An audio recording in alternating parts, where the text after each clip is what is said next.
강원국의 지금 이 사람.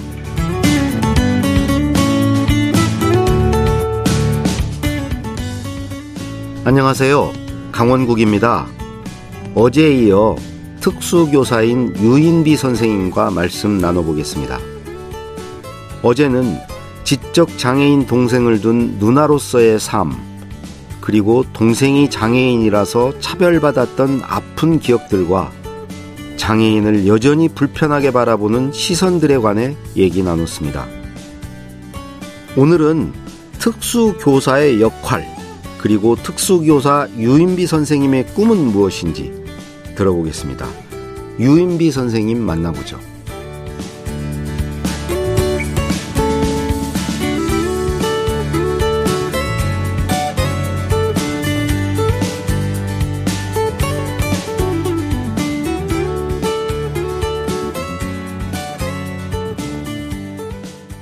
유인비 선생님 다시 모셨습니다. 안녕하세요. 안녕하세요. 아니, 저는 어제 이제 인터뷰 앞두고 걱정을 많이 했어요. 얼마나 힘드실까. 네. 그래서 걱정을 잔뜩 하고 막상 뵀는데, 정말 예상외로 밝으시고, 에너지도 넘치시고. 네. 근데 원래 성격이 좀 그러신 편인가요? 좀 에너지가 있고 밝으신 편인가? 아니요. 저 성격은 진짜 내향적이고 내성적인 편이에요. 그런데 아무래도 환경적으로 좀 만들어진 부분도 좀 큰 것 같은데, 좀 외부에서 보시면 환경이 좀 어렵고 힘들었겠다라고 말씀을 많이 하시는데, 실제로 어려운 부분도 있었고요. 근데 그럴 때마다 제가 그렇게 멘탈을 다잡지 않으면 무너질 것 같다라는 생각들이 많이 들어서 네, 좀 긍정적으로 생각하는 편도 있고 상처를 받지 않으려고 좀 애쓰는 편도 있고. 네. 단단해지셨구나. 네, 그렇게 좀 만들어진 것 같아요. 오히려 그런 환경 때문에 좌절하고 그럴 수도 있는데 그걸 오히려 네. 어찌 보면 전화위복이네. 역이용해서. 네. 다행입니다. 네. 지난 8월에 호우 때문에 네. 비가 많이 와서 그 지하방에 있던 발달 장애 가지신 분이 일가족이 돌아가셨잖아요. 네. 그때 그 소식 접하고 좀 남달랐겠어요. 네, 아무래도 그 기사를 보고 제 일이 될 수도 있겠구나라는 생각들을 조금 했어요. 그 가족들이 제가 구성원을 보니까 발달 장애를 가진 언니와 그리고 밑에 비장애 동생, 그리고 그 동생의 자녀, 이렇게 3명이 네, 사고를 당하셨더라고요. 근데 주거 환경에 있어서 좀 어려움이 있으셨기도 하겠지만 사실은 그 장애를 가진 언니를 돌보는 일을 전적으로 가족이 부담하고 있었기 때문에 그렇게 한꺼번에 사고를 당하신 것 같거든요. 그래서 만약에 그 사회나 어떤 제도권 안에서 장애의 그 부양이나 양육하는 의무 같은 것들을 같이 짊어지고 있었다면 조금 더 정보를 빨리 제공하고 그런 부분에 있어서 다른 대책을 좀 마련해 줄 수 있지 않았을까. 아직까지도 장애인에 대한 그 부양과 양육을 가족들이 떠안아야 되기 때문에 일어나는 사고들이 아닌가라는 생각들을 많이 했습니다. 와, 그거는 정말 내가 그냥 돌발로 여쭤봤는데 생각나서 마치 그거를 준비된 답변 같이 이렇게 와, 대단하십니다. 역시 선생님이시네요. 네? 감사합니다. 제가 깜짝 놀랐습니다. 나 그냥 안타까웠다 한마디로 이렇게 넘기실 줄 알았는데. 그러면 말 나온 김에 네. 저희 프로그램에 그 우리들의 블루스의 그 발달장애 가지신 정은혜님의 아버님이 네. 출연하신 적이 있어요. 네. 네 얼굴이라는 영화를, 다큐 영화를 만드셔가지고 나오셨는데, 이 우리들의 블루스 보면은, 정은혜 씨의 언니로 그 한지미 씨가 나오잖아요. 네네. 그러니까 한지미 씨 입장에서는 그 발달장애 자매를 둔 사람이죠. 그쵸. 네. 어찌 보면 입장이 네. 비슷하지 않습니까? 네. 여동생이냐 남동생이냐만 네네. 다르고요. 네. 저도 그 드라마를 아주 인상 깊게 봤는데요. 한지민 씨가 뭐 연기한 모든 부분들이 사실은 많이 와닿았는데 정말 저 작가가 비장의 형제의 삶을 정말 잘 알고 있는 게 아닐까라는 그 작가가 생각이 대단한 분이에요. 네, 그런 생각이 들 정도로 엄청 많이 공감을 했었어요. 예를 들면 그 다운 증후군을 가진 언니를 어렸을 때부터 이렇게 부양을 하는데 부모님 없이 언니를 돌봐야 되고 언니가 위기 상황에 처하면 뭐 대신 싸워주고 언니를 보호하기 위해서 애쓰지만 점점점 언니와 조금 멀어지고 싶어하는 마음도 좀 가지게 되거든요. 아, 맞아. 그게 언니죠? 네네. 그 정은혜 씨가 네, 동생이 씨가. 아니고 네, 언니로 그렇구나. 나오는데 맞아. 네, 성인이 되자마자 돈을 벌겠다는 그 이유로 언니가 있는 시설과 점점점 멀어진 지역을 택해요. 아. 결국에는 제주도까지. 도망가는구나. 그쵸. 근데 저도 사실은 그럴 때가 있었거든요. 동생을 보호해야 되고 책임져야 된다는 그런 의무감은 있지만 또 한편으로는 조금 모른 척하고 싶고 내 삶을 살고 싶고 네, 그런 부분들이 조금 있었던 것 같아요. 아. 네. 그런 부분이나 또 한지민 씨가 나중에 막 울면서 연기하는 부분들이 있는데 언니를 시설에 보내면 나를 모질다고 욕하고 언니를 시설에 보내지 않고 이렇게 함께 살려고 하면 사람들의 시선과 수군거림을 잊고 언니가 또 특수학교에 가려고 하면 특수학교가 모자라고 일반 학교에 간다고 하면은 거기에선 안 받아주고 뭐 어쩌라고 이렇게 얘기하는 부분들이 나오거든요. 근데 사실은 그런 얘기들을 들어보면 다 사회나 우리 지역에서 이루어야자 할 것들이 장애 가족들이 그걸 다 부담하고 있으니까 이런 일들이 일어나는 게 아닌가라는 생각들을 많이 했어요. 학교도 없고 시설을 보내면 보내는 대로 문제가 있고 같이 살 수는 없는 세상이고 그래서 이런 것들이 되게 저도 마음이 아팠고 그런 대사 하나하나가 되게 네, 공감이 되고 인상이 깊었던 것 같아요. 저도 뜨문뜨문 봤는데 그래서 아까 지금 그것도 헷갈렸는데 네. 그 남자 사귀는 사람 만났을 때도 네. 뭐 그 얘기 그쵸. 하던데 그쵸. 그동안 왜 그걸 얘기 안 했는지를 네. 그동안 이제 한지민 씨가 연애를 하면서 그 언니 네, 때문에 존재를. 네, 얘기를 했지만 했어요. 그것 때문에 상처받은 적이 너무 많았던 거예요. 다른 사람에게. 네, 다른 사람에게.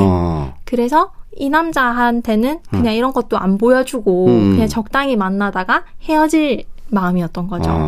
그래서 사실 실제로 뭐 비장의 형제들 중에서 연애나 결혼을 하지 않겠다. 그런 건 내 인생이 없다라고 얘기하는 분도 되게 많으세요. 네. 그 형제 자매 중에. 네, 네. 그러니까 그 장애를 가진 분 한 사람으로 끝나는 게 아니라 온 가족이 다 장애. 그렇죠. 예. 다 부담해야 되는 부분들인 거죠. 그거를 우리들의 블루스를 다시 한번 봐야 되겠다. 자, 그러면 이제 그 우리 선생님 얘기 좀 해보죠. 네. 첫 발령 받은 데가 지금 다니시는 데는 아니죠. 그때는 특수학교에 처음에 발령을 받았다고. 네, 네. 지금 10년 차라서 저는 네, 10년 전에 특수학교에 발령을 받았습니다. 아, 처음에. 네. 막상 그렇게 선생님으로 발령 받으니까 어떻던가요? 저는 남동생도 장애가 있고 뭐 어렸을 때부터 그런 환경을 많이 겪어왔고 봐왔기 때문에 제가 잘할 수 있을 줄 알았어요. 근데 또 막상 교사가 되어서 아이들을 대하고 정말 예상치 못한 그런 일들이 엄청 많더라고요. 어떤 일들이? 예를 들면 제가 처음 발령받았던 그 학교에 첫 담임을 했던 아이들이 남자아이만 5명 있는 학급이었거든요. 거기에다가 이제 보조 선생님이라고 하죠. 실무원 선생님도 안 계시고 공익 선생님이 한 분 계셨어요. 저 혼자 홍일점인 그런 환경이었는데 아이들이 신면 처리를 잘 하지 못하는 아이들이 많았고 그 실수를 하다 보면 그 화장실에 데리고 가서 또 저와 성별이 다르고 저보다 훨씬 체격이 큰 아이들을 네, 뒤처리를 해주고 그걸 지도하고 도와줘야 되는 일들이 많이 발생하는 거죠. 그래서 그런 부분들이 처음 네, 20대에 네, 젊은 여교사가 하기에는 그러네. 조금 어려움이 있었던 것 같아요. 와, 근데 그걸 해야 되는 거예요? 네, 그 특수교사의 업무 중에 하나죠. 네. 그리고 또 이 발달장애 있는 분들 중에는 그 막 좀 약간 폭력성을 네. 보이시는 분들도 있던데. 네, 감정 조절이 조금 어렵기 때문에 그런 물리적인 힘이 먼저 나오는 거죠. 그래서 저도 첫 발령 때는 네 그런 의도치 않게 몸으로 많이 맞았던 것 같아요. 그러니까 그리고 위험하기도 하고 네. 또 한편으로 제어가 안 되지 않습니까? 그쵸. 그럼 어떻게 해요? 제어가 잘 되지 않고 힘으로 똑같이 저희가 제어할 수 없잖아요. 저희는 교사니까. 그래서 똑같이 제어하는 게 아니라 아이들마다 조금 그런 행동 지원이라고 하는데 그런 것들을 좀 다르게 해서 아이가 조금 안정을 취할 수 있게 하든지 또 분리된 공간에서 네, 따로 아이와 같이 있게 한다든지 네, 그런 네, 다양한 방법들을 좀 하고 있습니다. 그럼 실제로 이제 그 교육을 하는 것은 무슨 제가 뭐 음악 치료 무슨 뭐 놀이 치료 네. 무슨 뭐 그림으로 치유 뭐 이런 것도 네. 있던데 네. 주로 어떤 일반 학교에서 가르치는 그런 걸 하지는 않을 거 아니에요. 네, 말씀하신 거는 그 치료사 선생님들이 따로 하시는 거라서 좀 네. 영역이 달라요. 네, 그거는 재활치료 쪽을 전공하신 선생님들께서 하시는 영역이시고 저희는 특수교육을 전공을 해서 저 같은 경우는 중학교에서 근무를 하고 있기 때문에 각 교과를 또 하나씩 전공을 합니다.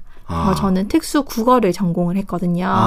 그래서 아이들의 그 뭐 교육 과정이나 수준은 조금 다르겠지만 일반 학교와 거의 유사하게 뭐 국어, 수학, 뭐 미술, 음악, 뭐 직업 이런 교과가 다 있습니다. 아, 그러면은 특수교사도 담당 교과목이 따로따로 다 있는 거네요? 네, 전공한 과목이 있고 또 뭐 교사 수급이 또 원활하지 않을 때는 제가 전공한 교과가 아니더라도 가르쳐야 하는 상황은 있을 수 있고요. 아니, 지금은 그냥 그 일반 학교의 특수 반을 하시잖아요. 네, 네. 학급을 하시잖아요. 네. 그럼 다 가르쳐야 돼요. 거기서는 네, 주요 교과를 다 하고 있습니다.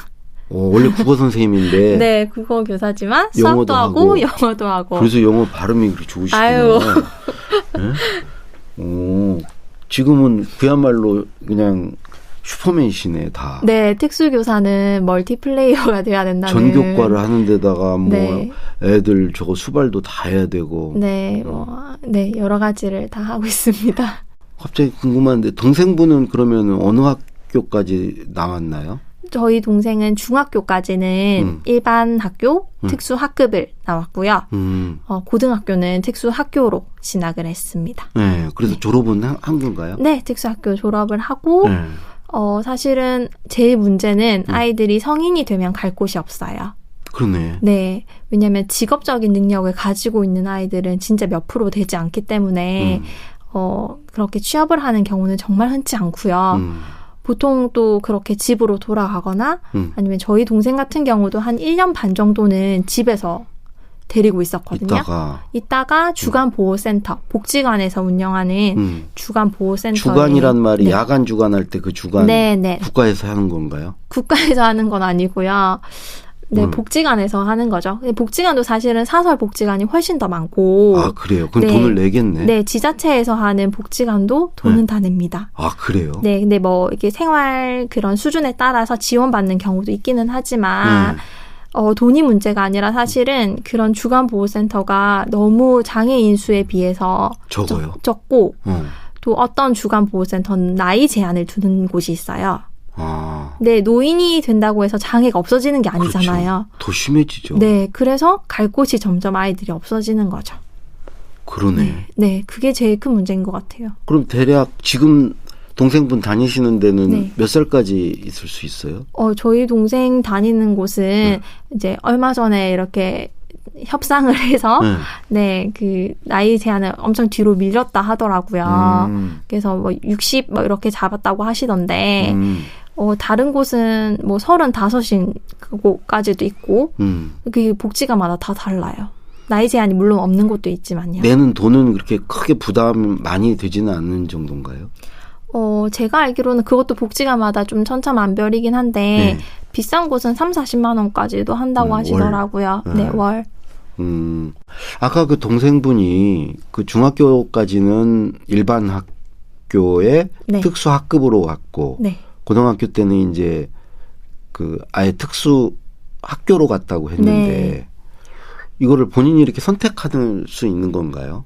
네. 통학거리나 아니면 학부모님들이 가장 우선시하는 교육 목표가 뭔지 어떤 걸 원하시는지 되게 그런 거에 따라서 엄마들은 그냥 일반 학교 넣고 싶어 하지 않나요?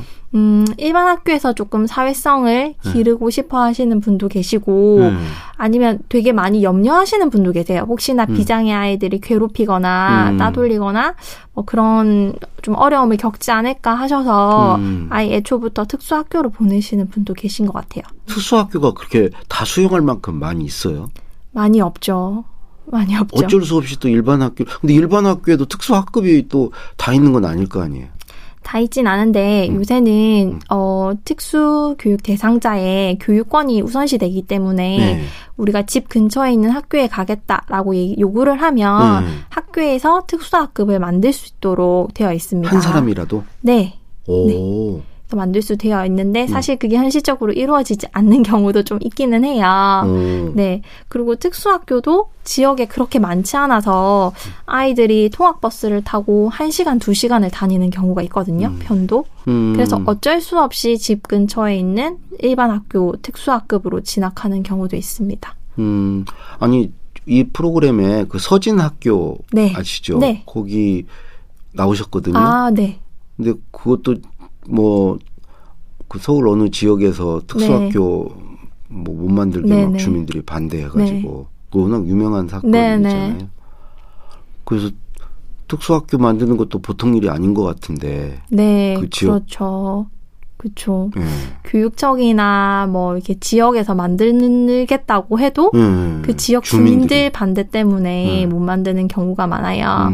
근데 사실 뭐 거기서 내세우는 주장은 집값이 떨어진다. 이 지역에 특수학교가 들어오면 이렇게 얘기하시는 경우가 많거든요.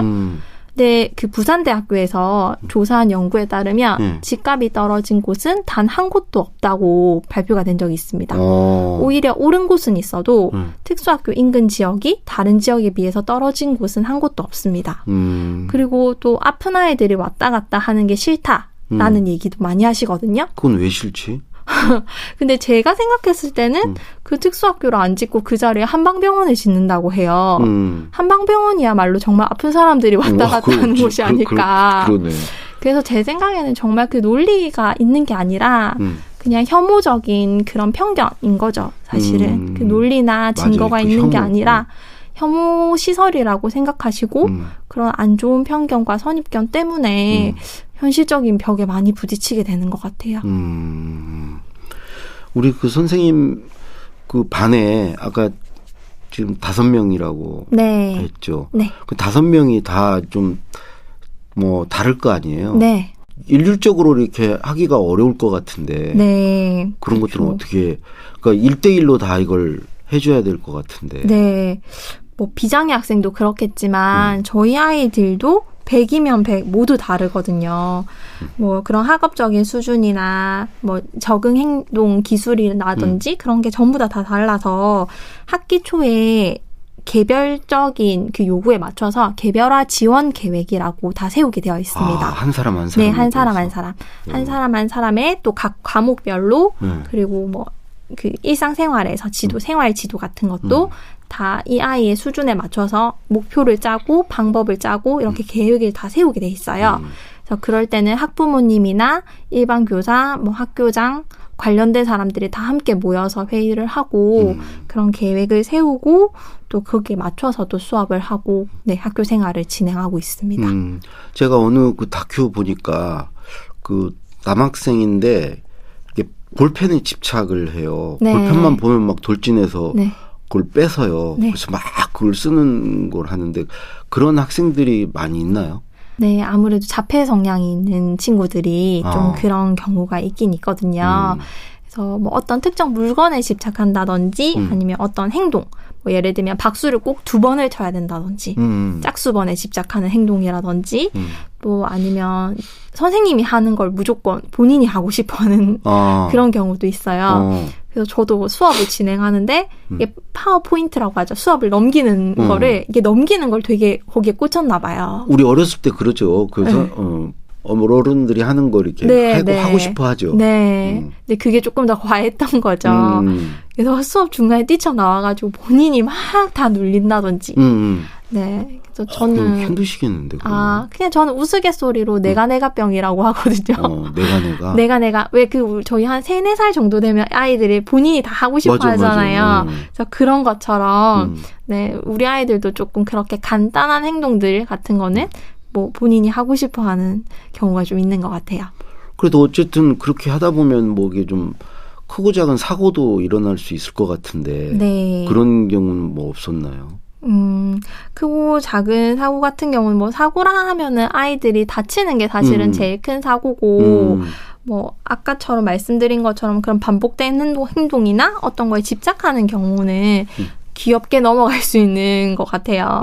제일 큰 사고는 아이들이 다쳤을 때, 뭐 특수학교에 있다 보면은 좀 여러 가지 뭐 물리적인 충돌이 있다든지 아니면 어떤 물건에 부딪힌다든지 활동을 하면서 좀 다치는 경우가 종종 있어서 그럴 때는 저희도 수업을 진행하면서 어쩔 수 없이 다치는 경우라 참 수업을 안 할 수는 없으니까 좀 그러면서도 되게 죄송한 마음도 들고 또 학부모님들이 막 항의하실 것 같은데 항의하시는 부모님도 계시죠.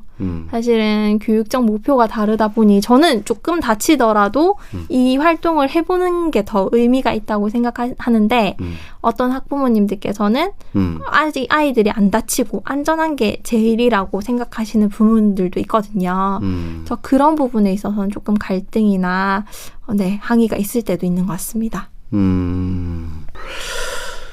그 특수교사로서 그 고운 시선이 아니고 뭔가 좀 안 좋은 시선을 느낀다면서 일반 선생님과 사이에서 어떤 차별적 시선이랄까? 네. 그런 게 존재한다면서요? 네. 대부분 많은 분들께서 특수교사를 되게 존중해 주시고 존경을 표해 주시는 분도 되게 많으세요. 감사하게. 근데 종종 이제 그런 음지에서 들리는 목소리라고 해야 될까요? 뭐 일반 교사가 못돼서 장애 아이들 가르치는 교사가 된 것 아니냐. 뭐 장애 아이들 때문에 먹고 사는 직업이다. 이런 말도 저는 몇 번 들었던 것 같아요. 아이고. 네. 이야. 이렇게 그 어두운 얘기를 이렇게 밝게 해주시니 참 고맙습니다. 이제 서서히 좀 마무리를 해야 될 것 같은데요. 우리 유인비 씨에게 동생은 어떤 존재, 어떤 사람인가요? 짐이 되는 사람은 아닌 것 같고 네. 무겁지 않다고 그랬는데 네. 예. 사실 뭐 무거울 때도 있긴 있죠. 있지만 그거는 뭐 우리 가족 그리고 저 스스로에게 거는 어떤 체면 같은 그런 역할을 할 것도 있고 저희 동생은 저한테는 하나밖에 없는 남동생이기도 하지만 또 어떨 때는 아들 같은 존재로 더 많이 다가오는 것 같아요. 네. 그래서 형제의 관계에서 더 나아간 자식과 같은 아직 자식은 없지만 자식과도 같은 그런 존재인 것 같고 부모님보다 어쩌면 더 오래 봐야 되는 네. 그렇기 때문에 진짜 또 다른 동행자, 반려자 그런 느낌이 조금 강한 것 같습니다. 그 평범한 대화라는 책도 내셨을 때 뭔가 이 사회에 좀 뭔가 하고 싶은 얘기가 있으셨을 것 같은데 다른 거 다 됐고 이거 하나는 좀 고쳤으면 좋겠다 하는 게 있으신가요? 하나만 꼽기가 너무 어려운데 최근에 겪었던 일을 조금 말씀을 드리자면 저희 동생은 병원 가는 게 아주 어려운 친구예요. 다른 사람들은 뭐 이렇게 치과 진료도 잘 보고 주사도 맞고 쉽게 나을 수 있는 병도 이게 너무 두렵고 어떤 기계 안에 들어가서 사진을 찍어야 된다는 게 너무 막연한 두려움이 있나 봐요.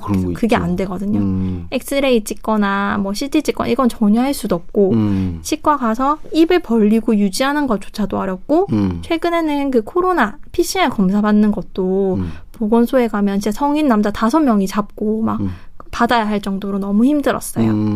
그래서 그렇다 보니까 작은 질병도 되게 쌓아뒀다가 한꺼번에 치료를 하게 되는 거예요. 아. 예를 들면 간단하게 이를 충치 치료를 할 수 있는 것도 한꺼번에 모아놨다가 대학병원에 가서 전신 마취를 하고 대공사가 되는 거죠. 할 수 있는 거 다 해야 되는 거예요. 전신 마취를 한 김에. 그렇고 다른 간단한 질병도 어떤 병원에서는 이제 동생이 가만히 있지는 않으니까 이렇게 하면 못 봐준다. 이렇게 얘기하시는 분도 많으세요. 근데 이게 비단 저희 동생의 문제가 아니라 많은 장애를 가진 친구들의 문제거든요. 그래서 정말 우리나라가 의료 기술이 선진화되어 있는 나라 중에 하나잖아요. 그럼요. 그런데 장애인 전담병원은 잘 없어요. 아, 장애인 전담병원. 네. 서울시에서도 이제 뭐 최근에 다시 장애 전담병원을 만든다고는 하는데 아직까지도 2개인가? 밖에 없거든요. 이렇게 큰 특별시 우리나라 수도인데도 불구하고. 그래서 한편으로 딱 봤을 때는 뭐 신도시 같은데 어린이 병원은 정말 많이 생기잖아요. 어린이 전담병원은 많이 생기는데 장애인 전담병원이 없다는 거는 정말 이것도 또 경제적인 그런 논리, 시장의 논리가 아닐까 하는 생각이 많이 들었어요. 그래서 병원에 안 가고 살 수 있는 사람이 없듯이 장애인을 위한 그런 전담병원도 좀 많이 생겼으면 좋겠고 장애를 가진 사람들이 좀 쉽게 걱정하지 않고 갈 수 있는 그런 병원이 많이 생겼으면 좋겠습니다. 그럼 진짜 마지막으로 유인비 선생님 개인적인 꿈도 있을 것 같은데. 예. 지금 또 교사로 근무도 하고 있지만 제가 브런치에서 글을 연재하고 또 책을 발간하고 이렇게 인터뷰할 수 있는 기회도 종종 생기고 있어요. 그래서 제가 할 수 있는 일을 통해서 이렇게 잘 모르시는 분들에게는 조금 인식이 개선될 수 있는 그런 일들을 계속 좀 하고 싶고요. 또 제 이야기가 다른 저와 비슷한 비장애 형제 자매에게 좀 위로가 될 수 있으면 좋겠다라는 생각들을 많이 했어요. 되게 힘들고 어려운 시절의 이야기지만 그게 저만 겪은 이야기가 아니고 또 그들만 겪고 있다고 생각하지 않고 한 사람만 더 있으면 좀 의지가 되잖아요. 네, 그래서 그렇게 의지가 되고 위로가 될 수 있는 글쓰기를 좀 계속 해보고 싶습니다. 네. 저도 오늘 정말 어제 오늘 정말 많이 배웠습니다. 예, 어제 오늘 말씀 정말 고맙습니다. 네, 감사합니다. 예. 평범한 대화를 쓴 특수교사 유인비 선생님이었습니다.